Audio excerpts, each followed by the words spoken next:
Hello, welcome to episode 2 of this strange little recording thingy. I'm gonna pick our random character for the day. No introductions needed, I think. This is Risk of Rain 2. Today we're going to be running with the Loader. Alright, well, this ought to be a quick one. The Loader is a melee-based character. She swings around a grappling hook and punches things real hard. It's a fun time. As far as Hope College events for the day, god damn it, did it snow last night? I mean, it just kept going. And now it looks like it's the middle of the summer again outside. So if that's not Holland, Michigan for you, I don't know what is.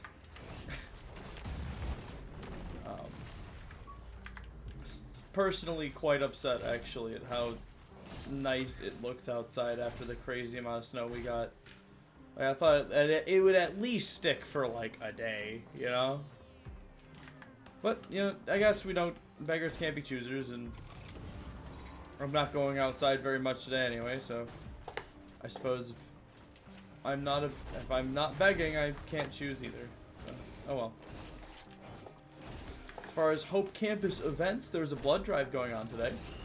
Not that I'm going, but, you know, it's cool that it's there for all those people who want to donate blood.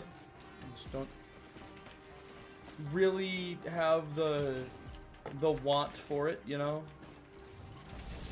I probably will at some point, but not now. I mean, my grandfather's donated ungodly amounts of blood, and it ended up coming back to save him when he needed a liver transplant. But I'm just not. You're not exactly looking for that sort of business currently, you know. But if you are going to donate blood today, nice.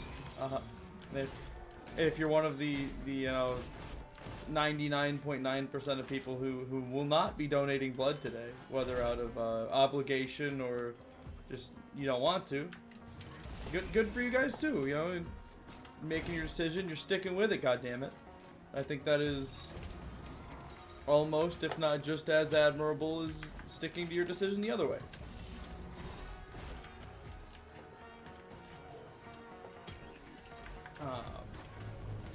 Anything else going on today? Vespers, like, week is this week, and we got all sorts of not auditions, but, we're, like, full cast rehearsals going on with, every choir meeting up together and make some freaking music, which is just wonderful, I think. Certainly gonna be a unique experience at the very least. You got poor Eric Reyes trying to pull all of it together, you know. Guy works so freaking hard, and it's amazing what he can put together in just a couple of months, you know. I mean, we've been working on this since October-ish, like mid-October, and honestly, at the very least, Chapel Choir sounds amazing, from what I've heard. Just a overall amazing sounding choir with a lot of very talented singers. The soloists are just awesome. I mean, he could not have picked better people, I think. And that's not me like implying I got in, because no, I didn't. Just saying that the people who did get solos are wonderfully talented. I'm happy they got in, you know. I'm too stupid to use a grappling hook, I guess. So that's cool. I'm gonna try it one more time. We're on the struggle bus this morning, I guess. That's what happens when your one class gets canceled. Your whole day gets thrown off. I still didn't get up there, by the way. Yeah, that's my day today. My one class is not happening because it's just meetings with the professor. I did mine yesterday, so I am free to not ever do anything ever today. I'm still gonna record this, and I'm still gonna do my daily practice for FYS. But as far as education goes, I'm doing some acting. I'm doing a little bit of sunshine in my life. I'm just kidding. It's Hope. There's no sunshine ever. And a little bit of choir, and that's gonna be it. You know, it's strange that like everyone has heard Mambo Number 5, but no one knows what it's called. You know, it's like every single song made by Train. You might be asking, who's Train? Exactly. You know, producer like the hit songs 50 Ways to Say Goodbye. All those other songs Train made that no one remembers the name of, including me. I swear they made a lot of music. The Drive-By? I think Drive-By was Train. Which is, you know, a pretty big hit song. What else? Drops of Jupiter? Another good Train hit that no one remembers. Because it came out 12 years ago and just very unique sounding, and so it kind of fell to the wayside as musical tastes changed over the last 15 years, roughly. You know, it used to be a big old radio hit. I don't know, I don't listen to the radio anymore. It might still be. Wonderful voice, though. I mean, very high singer when it comes to male singers, especially compared to nowadays, where, you know, you only if you're a high pitched male, you're probably singing for AJR, you know. Well, I guess like I don't know. It seems to be like a lot of indie pop singers have very high pitched tenor voices now. Which I mean, like, I guess is a slight change from the fact that the high pitched tenor voices went to like punk rock, and now they're indie makers, which it's all right. I mean, you gotta like a little bit of indie in your life. Brings a little culture to you. You gotta support your AJRs and your like your Half-Lives, and I guess this is just Wesley exposizes his music taste for half an hour. That's what this episode is. You know, I'm not mad about it. Maybe not the most interesting subject for an episode of anything that anyone would watch ever, you know?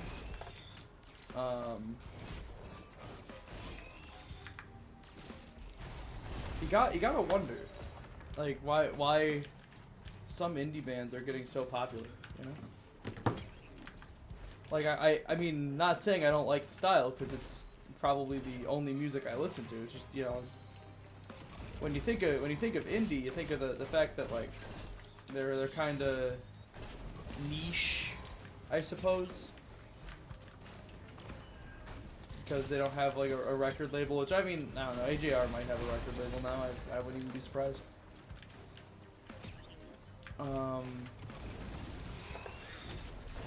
Who's another guy who might have a record label? Definitely has that high-pitched indie singer feel. Quinn, Quinn XVII, I think, is the full artist name. He's very fun. I like his songs. From Michigan, so you know you gotta love him.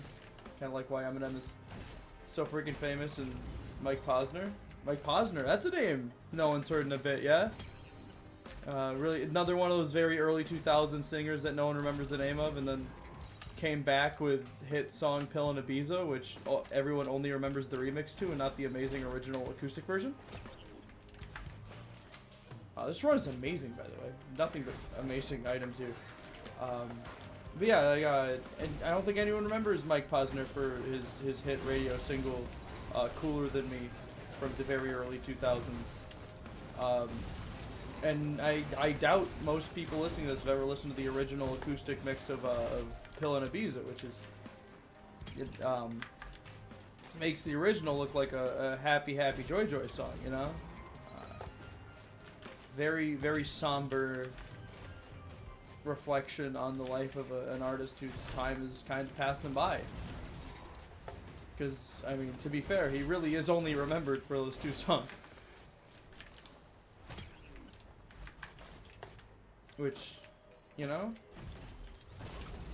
I guess that's like the pain of being famous sometimes. If you're a one-hit wonder, you kind of get that taste and it never comes back. You meet all these people that are consistently successful, and you're this, you know, you were successful once, but God knows if you'll ever be successful again, you know? And I think that's kind of the sadness of Mike Posner's career. He didn't even really get recognized for the song he made. He got recognized for someone's remix of the song that he made. Which, if that's not like indicative of his career as a one-hit wonder, I don't know what is. To be fair, the remix is very good. I mean, I'm not out here trying to diss the Pill and Ibiza remix, because it's very, very good song. But yeah, it's very ironic that that one was the one that got famous, given the nature of the content in that song.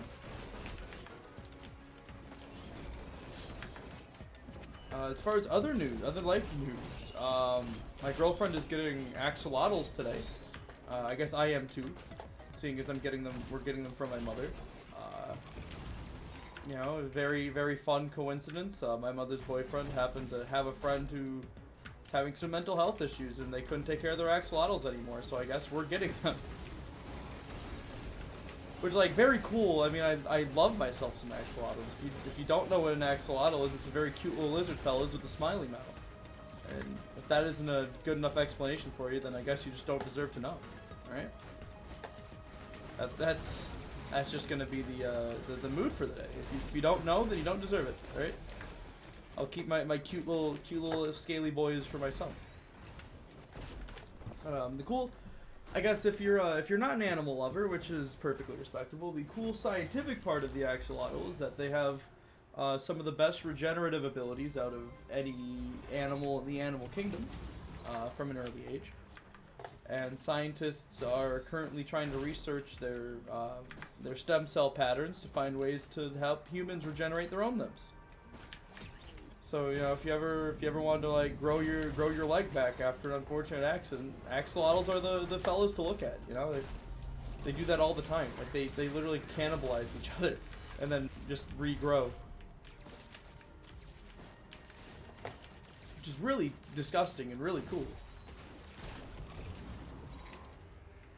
And you gotta imagine being an axolotl and like your brother comes up and rips your fucking leg off and you're like, ah, it's Tuesday. Yeah. It'll be back by Thursday. Fuck, whatever. I didn't need that leg anyway. I swim around everywhere. Oh yeah, they're also like aquatic. Other axolotl facts. They're recently added to Minecraft. Which if you're still paying attention to Minecraft, hello, welcome to 2012. But you know, there are axolotls in Minecraft. They live in the caves. They're very cute. Kind of like how there's like bees in Minecraft now. Like there's all sorts of shit in Minecraft. Like they're still updating the hell out of that game. Yeah. Very strange to me. I mean, I get that it still has like a massive community because it's like the biggest game of all time. But you gotta wonder, you know. Like at what point do you just kind of let it earn its money by itself? You know, I'm sure some of the community is like not happy with the fact that you're constantly changing their favorite game, but I mean, I guess adding new content ain't bad. I mean, how many people still like watch those Minecraft YouTubers? That's another thing. I get, like, I'm not like doing this to get famous or anything. But, you know, if someone said, you know, if you press the button, you'll become famous, but you're a Minecraft YouTuber, I'd probably say no. You know, and my claim to fame is like the Among Us sus Minecraft challenge. I'm good. I would much rather live in relative obscurity in comparison to the likes of Dan TDM and Sky Does Minecraft. And instead keep my my sanity and my self-respect. I feel like you just gotta lose a lot of that to be a Minecraft YouTuber. In the post-ironic era of 2021. I mean, I guess you could probably get away with it if you were like, guys, I'm a Minecraft YouTuber as a joke. Like, and everybody would be like, oh, that's hilarious. Like, I think of that. But I don't think that's the case. I feel like most of these people are still playing Minecraft, like, and YouTubing to kids for genuine, like, purposes, which I find quite sad. I mean, I know a lot of those guys ended up switching career paths when Minecraft died the first time, but I wonder if they came back, you know? Yeah, I remember when I was 12, and loved the hell out of some baby Minecraft content, you know? Like, not only like the weird animated shit, because there's some weird shit on YouTube nowadays, but you know, your Let's Players, your popular MMOs and his girlfriend, and you know, they're funny dick jokes. And I don't know, I heard that went south. You know, your Dans, I never watched a lot of Sky, but I heard Sky was cool. You know, that sort of thing. He did Minecraft. He certainly did it. I don't know, as far as that whole community goes, it's just kind of a strange blip in internet history, the Minecraft YouTuber era, where the most money you can make on YouTube is being PewDiePie or a Minecraft YouTuber. It's funny that he kind of outlived that whole trend too, because he's still ridiculously popular. You know, I mean, I don't think as many. I mean, he has more subscribers than ever, but that's just because like subscribing to PewDiePie became a meme for a while, so people did it ironically. I mean, like, he still makes good content from what I've seen. You know, Swedish man reviews memes. I mean, that's fucking wonderful. What else do you want from your day? Other than, I guess, like, you know, the healthy, successful relationships with other real human beings that take up your time so you don't have to spend so much time watching PewDiePie. I mean, I guess that would quantify as something better than watching PewDiePie, but, you know, it's also lame. You know, I feel like that's not bro-fistable, alright? I think you gotta get your priorities straight. PewDiePie is life, you know? So, it's just in, I'm back to game. Alright. The air begins to burn. Oh, is this a funny wisp stage? Oh boy. That ought to not, like, make me want to stab somebody else, or myself, or all of these wisps repeatedly. The reason that's bad is just because wisps are quite annoying, to say the least. If you want to say it in the most pretentious way possible. Essentially, they're those like big old flying guys, or all of the flying guys, big and small, and they're playing a character who doesn't have any ranged weaponry. It makes it a little bit difficult to, you know, hit them. So I gotta just throw up my little fella there, and he kind of does most of that for me. But if he doesn't, I kind of just, I'm screwed, you know? It's okay, though. We're doing alright for now. This is the guy that killed me last run. But this one is significantly better, and I'm not playing multi, so overall it's going to be a lot better of a situation, I think. Multi is, like, not amazing, I'll be honest. It's kind of a disappointing survivor. But this guy is not, like, a pushover by any sense. The ally worship unit's pretty tough. He deals a lot of damage.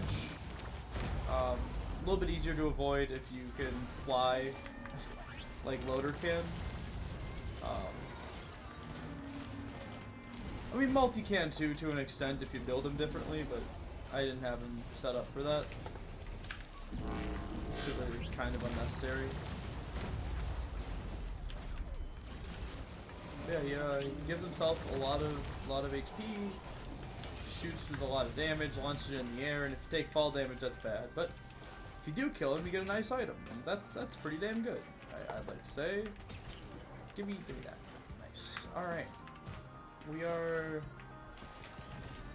doing good. Already farther ahead than our last run, and about the same time too. Actually, pretty slow loader run. Really fast multi run. I'm not sure.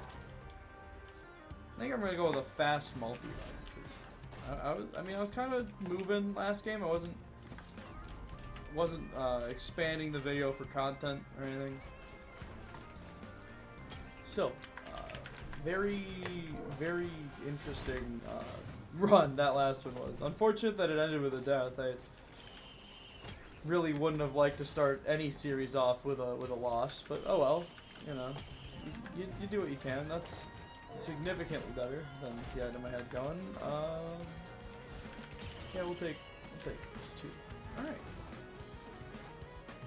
Back to the banter. What was I talking about before I got distracted with all the wisps? Was I still talking about axolotl facts? Oh, I was talking about Minecraft YouTubers. That's right. Yeah, and just like the strange culture of YouTube in general. You know what? Fuck it. I'm gonna make that drone into an orbital bombardment drone. Seems kind of. I mean, I'm sure it's a war crime, but these things aren't sentient. It's okay. They can't sue. Probably. And if they can sue, it's alright.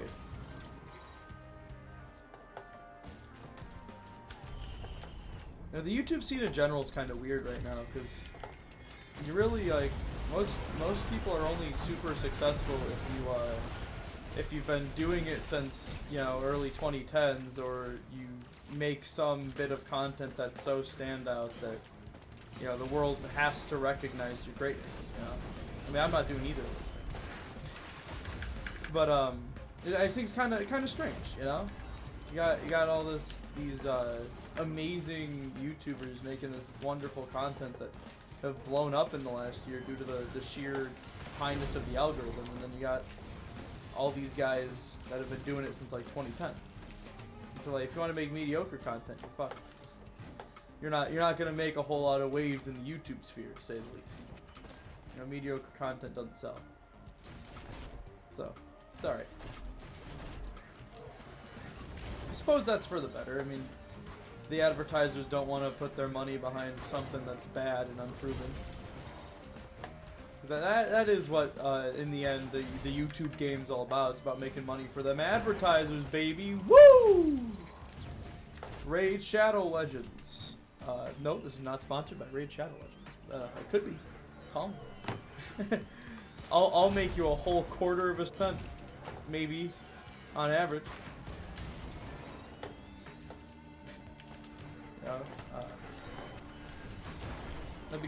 That'd be really funny if I say that. Like, I said the word Raid Shadow Legends, I'm gonna get an email tomorrow like, hey, we'll pay you 2.5 cents if you put a Raid Shadow Legends sponsorship in your video. And that's how much we estimate your worth is to us. I'd be like, you know what? Fair enough. Raid Shadow Legends. I think I will take your 2 cents. I'm very poor. Every cent is a good cent, you know?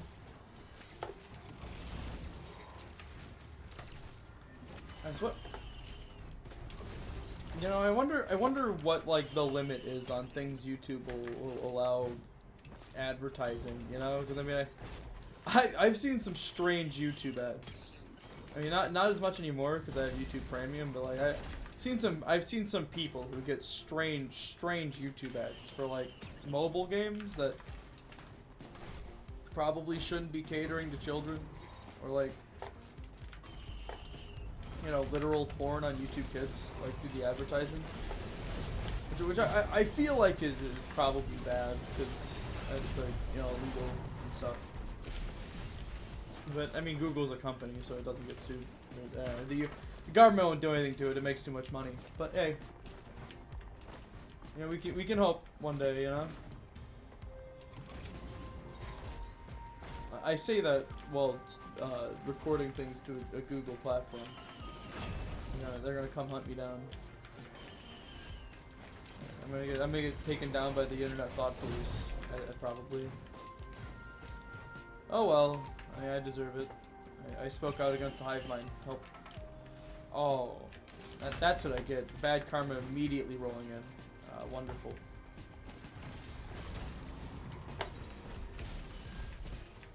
What else is going on in the last day? See, that's one of the crazy things about all those YouTubers who've been doing this daily for like 9 years. Like, where do you keep coming up with stuff to talk about? You know, it's got to get hard eventually, right? Because you do it every day. You can't. I mean, I guess there's like a lot of repeated anecdotes, right? Like, I could go back and talk about, you know, how finals are in a couple of weeks and that's stressful, and we got auditions for theater this week and that's stressful. I guess not really. And you got, I don't know, like a lot of classes and Vespers. I already talked about Vespers again. Which I didn't realize I had rehearsal for Vespers today. I thought I was only doing the basic chapel choir ones, but apparently tutti rehearsals means everybody's there. Which I did not know. The Dimnit Chapel is very nice. I finally went back there. Quite a pretty place. I mean, they really they hide all the technology in the background very well, which is very cool. I find all that like engineering very interesting while also knowing nothing about it, you know? Which I feel like is for the best. I mean, if I knew more about it, I feel like the magic would go away, you know? Yeah, I saw some of the lights hidden into the ceiling there because it's like a false ceiling, you know? Which made the entire thing very pretty and like also a little surreal. It's like there's like lights and shit coming out of the ceiling, like God himself is watching, you know? Which I think is fun. You know, he knows you're in there. You know, he doesn't care what denomination you are, but he knows you're in there. He's watching it. Which I mean, it's fun. It's fun to think about. You know, you're sitting in Dimnit Chapel with all your choir friends, you sing a wrong note, and you just feel God get a little bit angry with you. Not enough to like do anything about it, but like he's miffed. How dare you disrespect the Lord and his non-denominational holy place.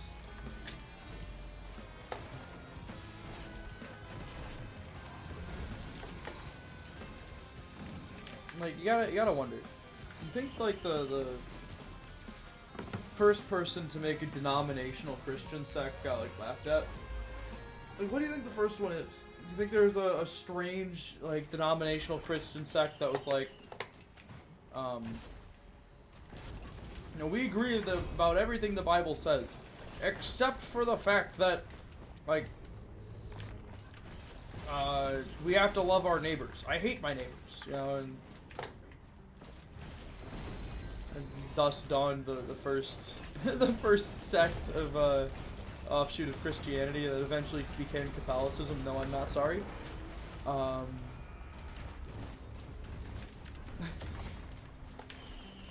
Yeah, I think it'd be quite funny, you know? Do you think they got laughed at? Like, sorry, it's one of the commandments. You have to love your neighbors. He's like, no, I don't want to love my neighbors. I hate my neighbors. They're assholes. They steal my, chickens. I don't know. What was like particularly valuable that most people had at that point in time? Chickens is a pretty good one, right? No, your asshole son stabbed my goat. It's like, oh, well, you know, you still have to love your neighbors. You turn the other cheek. I'm not turning the other cheek. Oh man, this is a radical sect you got going on here. Not sure. Not sure if we're gonna like let you do that, you know? This bit is really stupid. I would be curious though to see what the official first like Christian offshoot sect was. You know, if it was as strange and as funny as I'm making it seem, or if it was like very mild. Like it's like, I guess. Oh no, I know exactly what the first Christian Austin said. It's because there was like the guys who believe in Jesus and the guys who don't. So yeah, I probably should have been able to answer my own question there. That's a lot less funny than like agreeing that God exists, but being like, yeah, but I hate my neighbors. God said I have to love them, but I refuse. I feel like that'd almost be like a funnier debate, you know? Like, instead of is Jesus a heretic or is Jesus not a heretic? It's like, did Jesus love his neighbors? Can we get a confirmation? You know? Or did he find his neighbors kind of annoying? Everyone has an edgy teenager phase. It's okay. You know? He's allowed to not be the biggest fan of his neighbors. Maybe he just likes them, you know? I feel like we're missing out on the distinct argument of like your neighbors a little bit, you know, from a distance. It's kind of how my family goes. Like your neighbors, but distant. You know, be okay with the fact that they're there, but maybe not quite, you know, interact with them as much as you would your own family because you don't love them very much, or at all, or even really know them. I feel like the modern American way of life is kind of at odds with that part of the Bible. I mean, I don't know. I don't remember a whole lot of Bible teaching from my church days. The only like actual verse I can like quote from memory isn't even something they taught us in church because it was, you know, it was stupid. It's you know, it features the coolest guy in the whole Bible. God tells him to like bang his dead brother's wife, and so he goes, okay. He does it. Pulls out because he doesn't want to have, you know, he doesn't want to have a kid with crazy, you know. And God's like, no, you gotta have a kid. And he says, no. And the guy goes, just you know, have sex with her again. This time, have a child. And he goes, okay. Has sex with her again. Pulls out, dies immediately. Like imagine being so cool that like you bait and switch God. I can't imagine having the balls that large that God goes, you can't do that. Like don't do that one thing. And you go, all right, God, I won't. Give me a second chance. He goes, okay. I'm a kind and loving God. I'll give you a second chance. And you take that second chance and immediately do the thing he told you not to do again. Like you gotta be either stupid or, again, the coolest person in the Bible, right? Because this guy, like, got talked to directly from God, like, God, Old Testament, drowned the entire world God, you know? This isn't, like, kind, loving, and forgiving New Testament God. This is old, angry God that killed everybody. So, like, you have every reason to just do what he says, you know? He didn't even say you had to raise the kid, just, you know, just don't pull out. And he goes, okay, and then doesn't do it. And then he pulls out again. Like, it's not that he didn't do something. It's he made the deliberate action to, like, directly go against what God told him to do. Like, it was a malicious action. And did he think he was gonna get away from it for just having, like, the sheer Sigma grind set to, like, to tell God to fuck himself, essentially? Or did he know he was gonna get smited and just thought it was really funny? I mean, like, he didn't even, like, just pull out. Like, this dude, like, he came on the floor. Like, that's, like, a crime, man. Like, that's offensive to everybody. Not even just God. Like, that's offensive to everybody. I mean, like, there's a pretty decent chance you wouldn't have gotten her pregnant even if he did stick with it. But Like, to pull out just on the floor, like, come on now. That's disrespectful. I can understand why God got angry. But do you think she had to clean that? Like, the corpse too, right? Like, cause, like, God smited the shit out of it. Like, you got Thanos snapped into another dimension. You know? Like, God had enough of his shit, and that was the end of him. Yeah, that was the last mistake he ever made. But, so I guess, like, that's it, right? Like, she had to clean that shit up. Which just sounds like the most embarrassing thing ever. Like, you're like, sorry, God. Guess he did it again. And God's like, whatever, just clean up the ashes, you know, from my smiting. Because again, this is Old Testament God. He didn't fuck around. That guy probably got turned into a pillar of salt or some shit. Not even like a pillar. That dude got turned into like a pile of salt. God was particularly salty after that one. Yeah, it's the one Bible verse I can like recite from memory. Because of how fucking hilarious it is to me. You know? And my Christian friend, who's like, teaches Bible study. I was like, oh yeah, you know a lot about the Bible?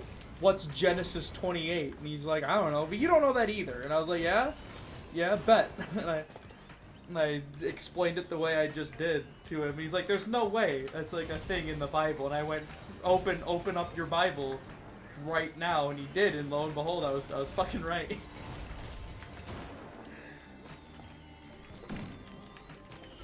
Do I remember the guy's name? No.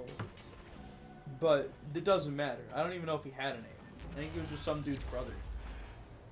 But like, it's about, you know, for the fact that he is some unnamed brother of some guy, like that. You gotta be like that. That's a pretty low blow for the most legendary character in the Bible, like short of God himself and Jesus. Like I don't think anyone else directly defied God twice in the Bible, right? Like, Satan defied God once, got sent straight to hell. Moses defied God once and didn't get to see the promised land. This guy defies God once. God goes, alright, dude, you're cool. I'll give you a second chance. You know, you're not going straight to hell yet. And the guy went, okay, cool. And then proceeded to do it a second time. So fucking imagine. You know? This guy got more chances than Moses. You know, Jesus didn't fuck up a single time. Imagine if Jesus got, you know, a do-over. Right? If Jesus got a do-over? That shit's over, man. Like, imagine, what would Jesus' one sin be? You think I'm dead. Well, I guess that's what we're ending it on. What do you think Jesus' one sin would be? I don't even know what I died to there. Well, that was a fun run anyway. We'll end it there. It's saying God saying I need to stop talking about this. You have a good day, everybody, and I will see you tomorrow, hopefully.